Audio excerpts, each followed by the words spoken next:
নমস্কার বন্ধুরা, সোনালী স্বপ্ন চ্যানেলে তোমাদের সবাইকে স্বাগত।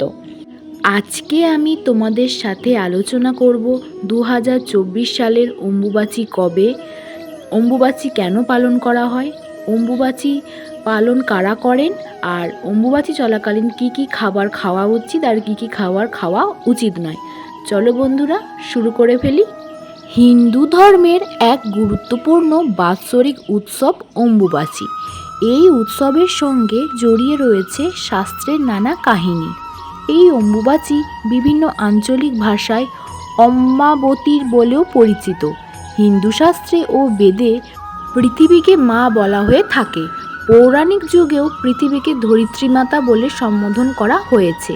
মনে করা হয় আষাঢ় মাসের মৃগশিরা নক্ষত্রে চতুর্থ পদে ঋতুমতী হন ধরিত্রী। পূর্ণবয়স্কা ঋতুমতী নারীরাই কেবল সন্তান ধারণে সক্ষম হন।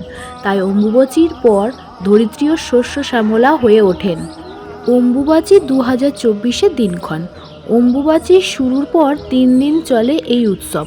চলতি বছরে অম্বুবাচী প্রবৃত্তি অর্থাৎ শুরু হবে 22শে জুন, বাংলার 7ই আষাঢ় সকাল 8টা 46 এবং এটি চলবে 25শে জুন, বাংলার 10ই আষাঢ় রাত 9টা 9। এর পরে অম্বুবাচী নিবৃত্ত হবে। অম্বুবাচীর নিয়মকানুন। অম্বুবাচীর সঙ্গে জড়িয়ে রয়েছে বহু আচার অনুষ্ঠান। বিশ্বাস করা হয় যে এগুলি মেনে চললে সংসারের মঙ্গল হয়।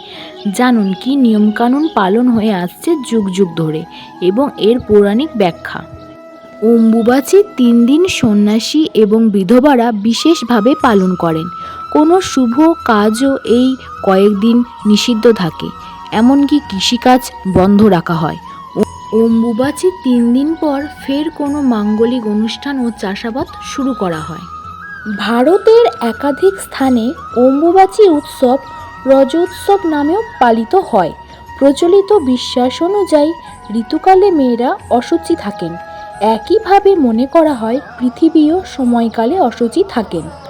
সেই জন্য এই 3 দিন ব্রহ্মচারী, সাধু, সন্ন্যাসী, যোগী পুরুষ এবং বিধবা মহিলারা অশুচি পৃথিবীর ওপর আগুনে রান্না করে কিছু খান না।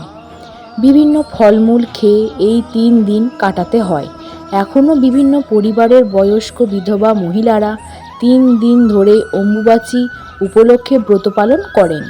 3 দিন পরে জামা কাপড়, বিছানা সাবান দিয়ে ধুয়ে নিজেরা সাবান শ্যাম্পুতে স্নান করে সব কিছুতে হাত দেন। শুধু কামাখ্যা নয়, অম্বুবাচী চলাকালীন বিভিন্ন দুর্গা মন্দির ও বাড়ির ঠাকুর ঘরের মাতৃশক্তি যেমন কালী, দুর্গা, জগদ্ধাত্রী, বিপত্তারিণী, শীতলা প্রতিমা বা ছবি কাপড় দিয়ে ঢেকে দেওয়া হয়। অম্বুবাচী চলাকালীন পুজো করার সময়ে মন্ত্রপাঠ করা উচিত নয়, শুধুমাত্র ধূপ ও প্রদীপ জ্বালিয়ে প্রণাম করতে হয়। অম্বুবাচীর পর দেবীর মূর্তি বা ছবিতে দেওয়া আচ্ছাদন খুলে দিতে ভুলবেন না। এরপর সেই দেবী মূর্তি ভালো করে স্নান করিয়ে পুজো করবেন। অম্বুবাচী শেষ হলে দেবীকে আম ও দুধ নিবেদন করা শুভ। তবে অম্বুবাচীতে গুরু পুজো করতে কোনো বাধা নেই, এমনকি গুরু প্রদত্ত মন্ত্রও অনায়াসে জপ করতে পারবেন। এই সময়ে তুলসী গাছের গোড়ায় মাটি দিয়ে উঁচু করবেন। এছাড়া যারা শাক্ত মন্ত্রে দীক্ষিত তারা জপ করতে পারবেন। অম্বুবাচীর সময়কালে সৌভাগ্যকুণ্ডের ধারে গণেশ বিগ্রহ দর্শন করে ও নিষ্ঠা করে পুজো করলে শুভ ফল মেলে। সেই সঙ্গে বিধিপূর্বক অগ্নিস্থাপন করে নিজ ইষ্ট মন্ত্রে হোম করুন, এতে সংসারের মঙ্গল হবে। সতীপীঠের অন্যতম আসামের কামাখ্যা মন্দিরে সতীর গর্ভ এবং যোনি পড়েছিল।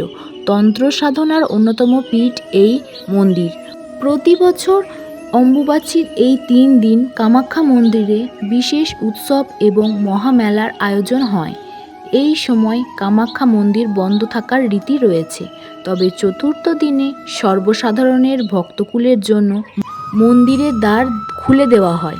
দেশ বিদেশ থেকে ভক্তরা ভিড় জমান মন্দিরে।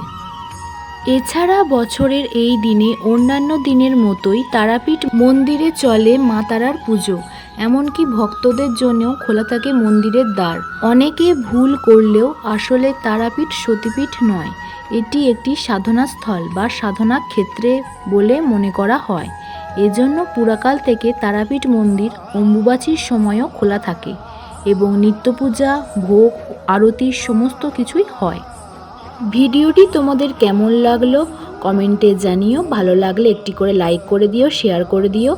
এই রকমই আধ্যাত্মিক ভিডিও পেতে যারা আমার চ্যানেলটি এখনও সাবস্ক্রাইব করনি, প্লিজ চ্যানেলটি সাবস্ক্রাইব করে পাশে থাকা বেল আইকনটি প্রেস করে দিও, যাতে আমি ভিডিও আপলোড করলেই তোমরা ভিডিওটি সঙ্গে সঙ্গে পেয়ে যাবে। আবার দেখা হবে এরকমই নতুন কোনো ভিডিও নিয়ে। সবাই পাশে থেকো, সাবধানে থেকো, ভালো থেকো। টাটা বন্ধুরা।